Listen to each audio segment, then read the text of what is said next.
What if the deep emotional pain you feel right now is actually a glitchy software program running continuously in the present? We see the symptoms of this glitch constantly. You replay an awkward conversation from 3 years ago on an endless loop. You snap at a minor inconvenience. Or you wake up with a tight chest, feeling anxious for no clear reason. This 3D brain model shows us exactly where that mental noise lives. Those pulsing highlighted areas make up the default mode network. It operates as the brain's relentless background processor, and it serves as the physical seat of the ego. We usually think of ego as arrogance. Biologically, however, it is a survival mechanism. When early experiences teach us that the world is chaotic, the default mode network scales up its defenses. It gets trapped in an overdrive loop, simulating threats even when you are perfectly safe. We become physically caught in predictive loops, constantly anticipating the next hurt. Chronic emotional suffering is an active habit trained into the nervous system over time. Why do we repeatedly choose a familiar, painful state over the possibility of unknown peace? And why does sheer willpower almost always fail to pull us out of it? Watching two isolated neurons pass a signal reveals a crucial mechanism.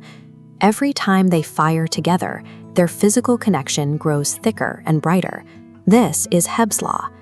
Replaying a traumatic memory physically reinforces the neural circuit of that exact discomfort.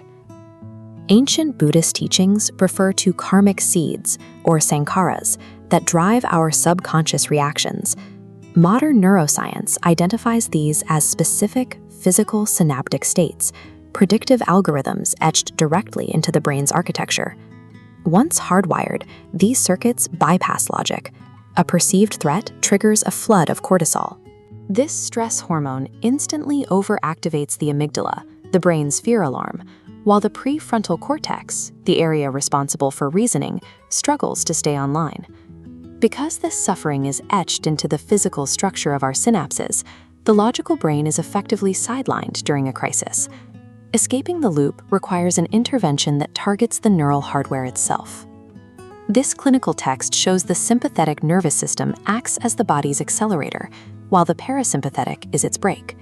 Severe stress forcibly presses this accelerator, locking the body into fight, flight, or freeze responses with an elevated heart rate. The brain runs on interoceptive predictive coding. Through pathways like the vagus nerve, the nervous system predicts danger and forces the body to experience the physical sensation of a threat, an ancient concept called Vedana, milliseconds before the conscious brain even has time to process it. Your body reacts to its own predictions of danger before a single conscious thought forms. True healing demands an intervention that targets this predictive biology directly, rather than relying solely on psychology.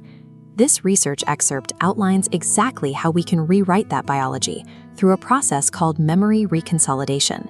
It is a built-in mechanism that allows the brain to take a distressing memory and update it, stripping away the intense emotional charge. Activating this mechanism requires an incredibly high degree of safety.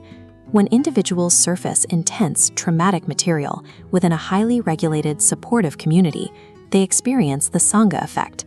The physical presence of an attuned group acts as a neurobiological safety net, keeping the prefrontal cortex active enough to process the pain.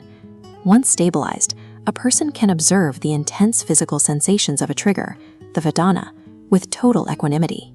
Remaining non-reactive to a painful sensation acts as a biological scalpel. It forces the coherent state of the trauma loop to collapse into harmless, neutral sensory data. By observing a trigger and actively choosing not to react, you initiate neuroplasticity. You starve the old maladaptive neural pathway of its energy, successfully updating the brain's predictive software. Putting this science into daily practice requires intentional friction. It means creating mindful pauses between a trigger and your reaction. It involves sitting in silence without distraction and recognizing that digital overstimulation is often just an escape from your own internal neural loops. As we see in this simulation, returning consistently to a state of non-reactive presence has a physical impact. It lowers the volume on the default mode network, pruning away the hyperactive pathways of the ego until only calm, smooth connections remain. It permanently de-indexes the emotional charge of past events. To guide you through this process of biological rewiring, join the Divine Sangha. There, you'll find structured toolkits like morning energy and old mental pattern transformation, designed to facilitate this exact work. Emotional pain sustains itself by operating outside of our conscious awareness. The moment those automated loops are observed with unwavering attention, the circuit begins to starve, and the physical mechanism of that pain dismantles.